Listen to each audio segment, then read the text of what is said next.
Hey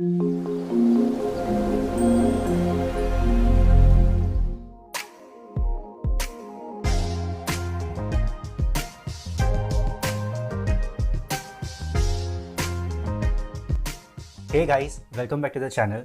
firstly thank you so much, आपने बाकी videos को इतना प्यार दिया एंड उसी सीरीज़ में कंटिन्यूशन में हम एक और वीडियो लेके आए हैं। सो रिसेंटली क्या हुआ, मैं बैंगलोर शिफ्ट हुआ and I was staying at a shared apartment. ठीक है, सो वहाँ पे बेसिकली 3 रूम्स वर देयर। उसमें से एक रूम में there was a new guy जिसने अभी ग्रेजुएशन कंप्लीट किया था and he started working in a corporate entity. So बड़ा परेशान होकर वो एक दिन शाम को आया and he just knocked my door and he was like, hi भैया, फ्री हो? मैंने कहा हाँ भाई, क्या हो गया? आंटी खाना बना के गई हैं, फ्रिज से निकाल ले। तो ही वाज लाइक कि भैया खाना तो अब हजम होगा जब थोड़ा टैक्सेशन समझ आएगा। तो I was like okay bad, बता क्या हो गया। सो ही वाज लाइक कि भैया अभी काफ़ी ज़्यादा एचआर वगैरह सेशंस ले रहे हैं टैक्स डिडक्शंस और टैक्स सबमिशंस के ऊपर। ये उसको समझ नहीं आया। तो ही वाज लाइक कि भाई ये चल क्या रहा है, मतलब लाइक हो क्या रहा है, मुझे समझ नहीं आया। तो आई वाज लाइक ओके ठीक है बैठ, मैं तुझे एग्जैक्टली समझाता हूँ। सो आज का जो डिस्कशन है हमारा वही चीज़ है कि एचआर आपको क्यों बोलते हैं कि आपको आपका जो अपने टैक्स डिडक्शंस पहले बताए थे उसके प्रूफ सबमिट करने के लिए, और ये इम्पैक्ट कैसे कर सकता है, और क्या ऐसा है कि अगर आपने टैक्स सबमिशंस नहीं किए तो इसका मतलब आप आगे नहीं कर पाओगे। तो ये सारी चीज़ों के बारे में आज डिस्कस करेंगे। चलिए स्टार्ट करते हैं। सो इंडिया में टैक्सेशन वर्क कैसे करता है? सो इनकम टैक्स ऑलमोस्ट सारी कंट्रीज़ में ही प्रोग्रेसिव बेसिस पे होता है। प्रोग्रेसिव का मतलब कि जैसे जैसे आपका इनकम बढ़ता जाएगा आपका टैक्स स्लैब इंक्रीज होता जाएगा। जो हमारा आज का डिस्कशन होगा वो हम पूरा का पूरा कोशिश करेंगे कि ओल्ड रिजीम की तरह करें, बिकॉज ओल्ड रिजीम में ही आपको मैक्सिमम डिडक्शंस मिलती थी और जो न्यू रिजीम में उसका टैक्स रेट कम होता था बट वहाँ पे आपको डिडक्शंस नहीं मिलती थी। तो वहाँ पे टैक्स सबमिशंस वगैरह का सवाल काफ़ी कम आता था। सो ऑलमोस्ट सारी कंट्रीज़ में ही टैक्स स्लैब कैसे वर्क करता है, it is on progressive basis. इसका मतलब कि जैसे जैसे आपका इनकम बढ़ता जाएगा आपके टैक्सेस जो रहेंगे वो इंक्रीज होते जाएंगे। इंडिया में कैसे वर्क करता है? सो इंडिया में अगर किसी का income up to 2.5 lakh rupees है तो उस पर कोई टैक्स नहीं लगता। 2.5 लाख रुपीज़ से लेकर अगर 5 लाख के बीच में आपका इनकम फॉल करता है तो उस पर 5% टैक्स लगता है। अगर 5 लाख से ऊपर है तो अप टू 10 लाख रुपीज़ तक का जो भी इनकम रहेगा उस पर 20% टैक्स चार्ज होगा, और जो भी आपका 10 लाख से ऊपर का इनकम होगा उस पर 30% टैक्सेस चार्ज होंगे। ऑलराइट, सो ये आपका इंडिया का टैक्सेशन सिस्टम है जो इनकम टैक्स चार्ज होता है। नाउ बेटर समझने के लिए हम एग्जांपल ले लेते हैं कि जैसे मेरा फ्लैटमेट था। सो बेसिकली उसका CTC, let's take an example, उसका 10 लाख रुपीज़ का सीटीसी है। ओके, तो अब कैसे वर्क करेगा? अगर किसी का सीटीसी 10 लाख रुपीज़ है and let's take an example उसने अभी कोई डिडक्शन नहीं लिया है, सिर्फ और सिर्फ जो स्टैंडर्ड डिडक्शन मिलता है 50,000 रुपीज़ का, सिर्फ वही लिया है, तो उसके बेसिस पे कैसे टैक्सेस कैलकुलेट होगा? सो अगर आप यहाँ पे देखेंगे, अगर 10 लाख मेरा सीटीसी है तो अप टू जो 5 लाख का इनकम होगा उसमें मेरा 12,500 का टैक्सेस आ जाएगा। उसके बाद जो भी मेरा 5 लाख से लेकर 9,50,000 रुपीज़ है उस पर मेरा कितना टैक्स आ जाता है? 20%। सो अगर मैं वो 4.5 लाख पे 20% निकालूंगा तो 90,000 रुपीज़ मेरा वहाँ पे टैक्सेस आ जाएगा।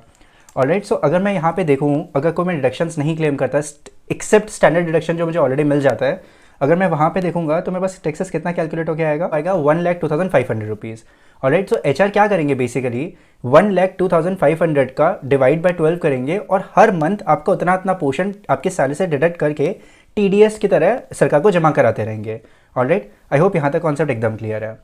नाउ अब आता है कि जैसे हमने सेकंड वीडियो में देखा था कि बहुत सारे एग्जेम्पशंस होती हैं, बहुत सारी डिडक्शंस मिलती हैं अगर आप कहीं इन्वेस्ट करते हो या कुछ कुछ इनकम्स पे आपको एनिवेशन डिडक्शन मिल जाता है, जैसे एचआरए एंड एवरीथिंग। तो आपको ये एचआर को बताना पड़ेगा। सो जब स्टार्ट होता ही है तो आप एचआर को बताते हो कि देखिए मैं ये डिडक्शंस लेने वाला हूँ और ये मेरे एग्जेम्पशंस होंगी।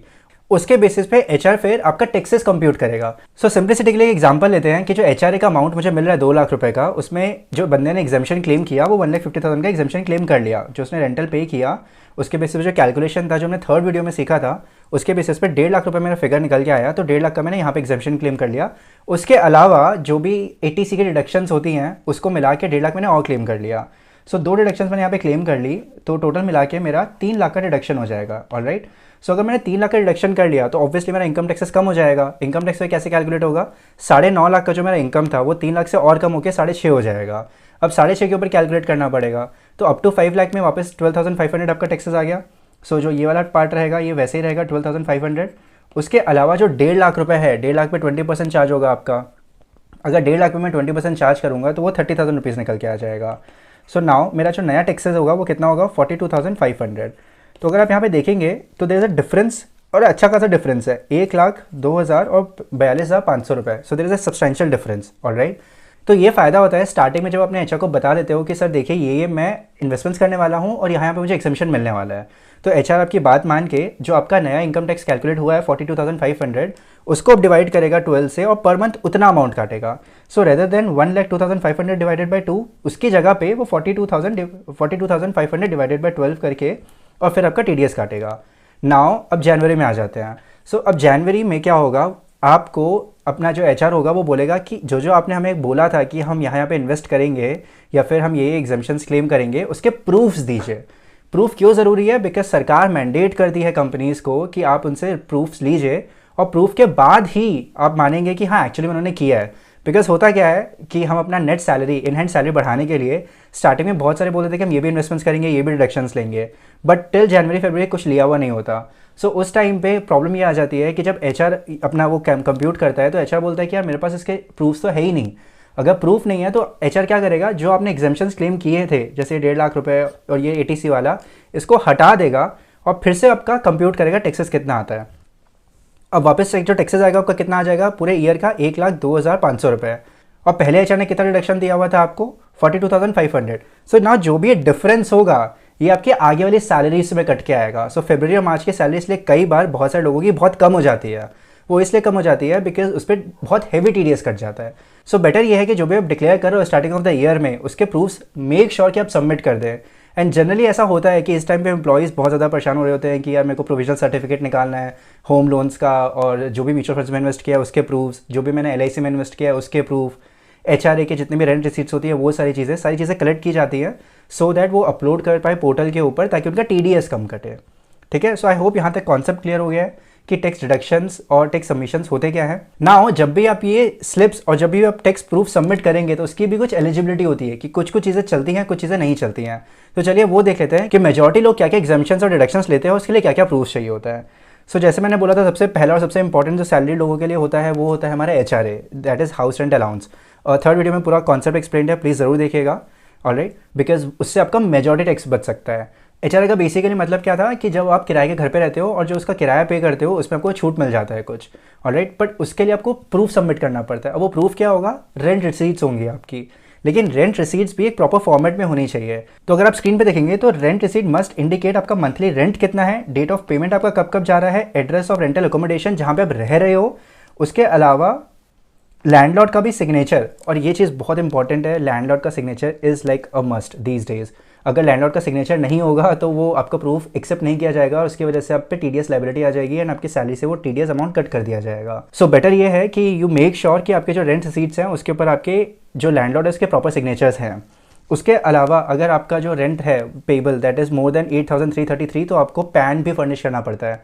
तो आप लैंडलॉर्ड से उसका पैन लेंगे और वो भी आपको फर्निश करना पड़ेगा आपके पोर्टल के ऊपर। एंड आपको जो रेंट रिसीट्स होती हैं सो डिपेंड करता है कंपनी टू कंपनी। कुछ कंपनीज बोलते हैं आपको हर मंथली जो भी आपकी मंथली रेंट रिसीट्स होती है आपको वो अपलोड करना पड़ेगा। कुछ कंपनीज बोलेंगे आप क्वार्टरली भी अपलोड कर सकते हैं। सो आप एक बार चेक कीजिएगा कि आपके एचआर और आपकी कंपनी में क्या रूल है, उसके अकॉर्डिंगली आपको अपने रेंट रिसीट्स को अपडेट करना पड़ेगा। यहाँ पे एक चीज़ इंपॉर्टेंट है, क्या आपको अपने रेंटल एग्रीमेंट अपलोड करना है? नहीं, रेंटल एग्रीमेंट की कोई ज़रूरत नहीं होती, सिर्फ और सिर्फ आपको अपनी रेंटल रिसीट्स अपलोड करनी होती है। और नाउ एक और क्वेश्चन आता है कि अभी तक जनवरी तक तो हमने जो पे कर दिया वो कर दिया, व्हाट अबाउट, सो आगे वाले टाइम का भी आप बता सकते हो कि आप मैं इतना पे करने वाला हूँ सो दैट एचआर उसको कंसिडर करेगा और उसके वजह से आपका टीडीएस कम कटेगा। अगर आपका रेंट बीच में ऑब्वियसली चेंज हो रहा है तो आपको नए रिसीट्स फर्निश करनी पड़ेंगी। सो बेसिकली जो मेजर प्रूफ होगा वो रेंट रिसीट्स ही होंगी। नाउ बहुत इंपॉर्टेंट चीज़ें हैं कि क्या क्या चीज़ें एलिजिबल नहीं होती। तो सिंस मैंने बैंगलोर का एग्जांपल दिया, बैंगलोर में एक बहुत नॉर्मल सा कॉन्सेप्ट है कि वहाँ पे रेंट के दो पार्ट्स होते हैं। एक आपका जो रेंट जाता है लैंडलॉर्ड को, उसके अलावा एक मेंटेनेंस चार्जेस आता है जो कि सोसाइटी के लिए जाता है। सो जो आपका मेंटेनेंस चार्जेस है उसका डिडक्शन नहीं मिलता आपको। सो देयरफॉर जो रेंट रिसीट्स होगा उस पर you have to make sure कि जो आपका रेंट जा रहा है सिर्फ वही मेंशन करें रेदर देन मेंटेनेंस। बिकॉज होता क्या है कि आप रेंट अपने लैंडलॉर्ड को पे करते हो और मेंटेनेंस अपनी सोसाइटी को पे करते हो। सो जो आपने अपने लैंडलॉर्ड को पे किया है डिडक्शन सिर्फ उसी का मिलेगा। सेकंड क्वेश्चन जो आता है, जो मेरे फ्लैटमेट ने पूछा था कि जो हमने इतनी सारी चीज़ें रेंट पे ली हुई हैं क्या इसका डिडक्शन को मिल जाएगा? सो नो, उसका डिडक्शन नहीं मिलता आपको। इनफैक्ट ये भी हो सकता है कि लैंडलॉर्ड आपके लिए वो सारी चीज़ों को रेंट पे ले और आपके रेंट पे ऐड करके फिर आपको टोटल अमाउंट बताए। सो हो सकता है 35,000 रुपीज़ था वो आपके प्रॉपर्टी का रेंट था, 5,000 रुपीज़ जो उसने आपके लिए फर्नीचर वगैरह लिया है उसका रेंट होगा। सो टोटल मिला के 40,000 रुपीज़ हो सकता है टोटल रेंटल हो, बट आपको डिडक्शन कितने का मिलेगा? जो प्योर प्रॉपर्टी का रेंटल है दैट इज 35,000 रुपीज़, उसी का ही आपको डिडक्शन मिलेगा। रेंट पेमेंट्स टू स्पाउस नहीं वर्क करेगा। सो अगर पेरेंट्स होते रहे तो फिर भी चल जाता है, बट अगर आप स्पाउस को रेंट पे करते हो तो वो एलिजिबल नहीं होता है। So HR is like a major component, so please be very very careful जब अपने रेंट रिसीट्स को अपलोड करेंगे, क्योंकि मैक्सिमम जो आपका टैक्स बचता है वो इसी वजह से बचेगा। जो सेकंड है वो आता है आपका हाउस लोन का पेमेंट। सो जब आप हाउस लोन का पेमेंट करते हो, प्रिंसिपल का जो डिडक्शन मिलता है आपको 80C में मिलता है और इंटरेस्ट का भी आपको डिडक्शन मिलता है। सो उसके लिए आपको सर्टिफिकेट डाउनलोड करना पड़ता है पोर्टल से। सो जितनी भी होम लोन कंपनीज होंगी उनके पोर्टल से आप इजीली वो सर्टिफिकेट डाउनलोड कर सकते हो। उसमें वो इंटरेस्ट कॉम्पोनेंट आपको बता देंगे और प्रिंसिपल कॉम्पोनेंट बता देंगे कि कितना कितना है, सो दैट रिस्पेक्टिव जगह पे आप डिडक्शंस ले सको। सो जनवरी में आप खड़े हो और फरवरी और मार्च में आपने पे नहीं किया, लेकिन उसका भी प्रोविजनल सर्टिफिकेट निकल जाता है। So you can simply upload that and उसके बेसिस पे you can claim the deduction. Only one thing which is very important to note here is कि वो घर आपके नेम पे होना चाहिए। अगर जॉइंट ओनरशिप है तो आपको बताना पड़ेगा कि आपका ओनरशिप उसमें कितना है। सो अगर बाई चांस 50-50% लेके हस्बैंड और वाइफ ने लिया है तो उन दोनों को 50-50% ही क्लेम मिलेगा यहाँ पे, which is very important. So we should be very careful about it. Now इसका भी वही सेम चेकलिस्ट कि क्या क्या चीज़ें होनी चाहिए। So employee must be the sole owner. अगर वो सोल ओनर नहीं है तो आपको प्रोपोर्शनल डिडक्शन मिलेगा। If you are joint owner तो आपको डिक्लेयर करना पड़ेगा कि कितना शेयर है आपका। सो अगर आप 50% होल्ड करेंगे तो आपको 50% ही मिलेगा डिडक्शन। सेकेंडली डिडक्शन तभी मिलेगा जब अपने हाउस को अपना ऑक्यूपाई कर लिया हो, वहाँ पे रहना चालू कर चुके हो। अगर बाई चांस प्री EMI आपने पेमेंट की है तो जो उसका इंटरेस्ट होगा वो 20% आपको इस साल मिलेगा, 20% नेक्स्ट ईयर, ऐसे करके 5 ईयर्स में आपको डिडक्शन मिलेगा वो चीज़। So also this is also one part जहाँ पे काफ़ी लोग कन्फ्यूज होते हैं। So you have to make sure कि आप 20% ही लेते हो अगर आपने पहले घर ले लिया और आपका पोजीशन बाद में मिला हुआ है तो। नाउ एक और बहुत ही कॉमन चीज़ होती है कि हम जब एम्प्लॉयमेंट चेंज करते हैं तो उस केस में क्या होगा। सो यहाँ पे अगेन वही कॉन्सेप्ट आएगा, अगर आप एम्प्लॉयमेंट चेंज करेंगे तो जो नया एम्प्लॉयर रहेगा वो आपकी सैलरी के बेसिस पे कुछ टैक्स कैलकुलेट करके और TDS काटना चालू कर देगा। सो इट्स मच बेटर कि जो आपका प्रीवियस कंपनी था उसका आप या तो फॉर्म 16 वहाँ पे लाके दे दे न्यू एम्प्लॉयर को, या फिर जो वहाँ पे पुरानी कंपनी में आपका टैक्स कॉम्पिटिशन शीट थी वो ला के दे दीजिए। सो दैट नए एम्प्लॉयर को पता हो, नए HR को पता हो कि क्या क्या चीज़ें आपके कॉम्पोनेंट्स थे, कितना आपका सैलरी पहले था, so that they can computer total income के बाद वो टोटल टैक्सेस निकाल पाए और उसके अकॉर्डिंग आपके डिडक्शंस कर पाएँ। सो मेक श्योर, क्योंकि ये सबसे ज़्यादा टिपिकल प्रॉब्लम होती है जब आप ITR फाइल कर रहे होते हैं तो बहुत बार या तो टैक्स पेबल आ जाता है या फिर ऐसा होता है कि आपका एक्स्ट्रा टैक्स कट चुका होता है, फिर आपको रिटर्न फाइल करके फिर रिफंड क्लेम करना पड़ता है। सो देयरफॉर थोड़ा सा कॉशियस रह सकते हैं अपन, and we can try to furnish all the things that are available and we can get it from the old employer and can provide it to the new employer. इसका भी वही checklist रहेगा कि अगर आप फॉर्म 16 फर्निश कर सकते हैं that is the best thing. तो अगर आप फॉर्म 16 दे देंगे दैट इज़ लाइक वो सारी चीज़ें कवर कर देगा। उसके अलावा जो भी आपके डिडक्शंस होते हैं विच इज़ लाइक कि अगर आपने कुछ ATC में इन्वेस्टमेंट्स किया होगा, HR के रेंट रिसीट्स होंगी, ये जो भी आपके इन्वेस्टमेंट्स प्रूव होंगे वो भी आप अपने न्यू एम्प्लॉयर को प्रोवाइड कर सकते हैं।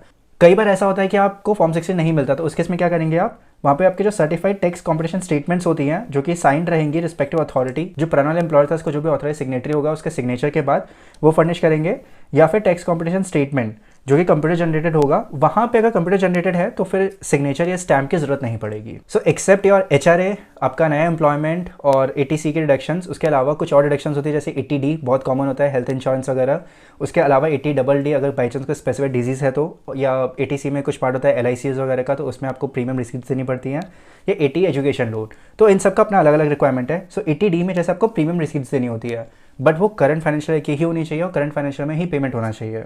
सो 80D में बहुत ही सिंपल है, आपको सिर्फ अपनी प्रीमियम रिसीट्स देनी है। ध्यान क्या चीज़ का रखना है कि document receipt must be in the employees name, आप ही के नेम पे होना चाहिए वो, and premium must be either digitally paid और बाय वे ऑफ चेक। अगर आप बाई चांस कैश पे पेमेंट करेंगे तो उसका डिडक्शन नहीं मिलेगा। डिडक्शन वो जो आपका प्रिवेंटिव हेल्थ चेकअप होता है which is up to 5,000 rupees, उसी का आपको डिडक्शन मिलेगा, उसके अलावा डिडक्शन नहीं मिलेगा।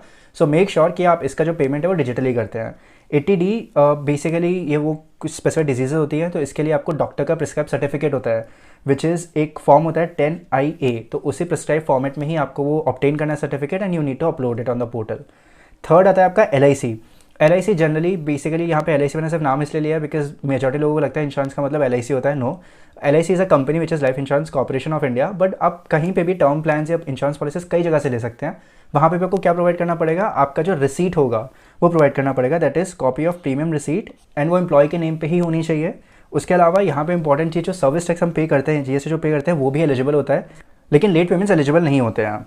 लास्ट चीज़ आती है 80E which is education loan. So यहाँ पे भी again copy of certificate issued by the bank और द फाइनेंशियल इंस्टीट्यूशन जहाँ से भी आपने लोन लिया होगा।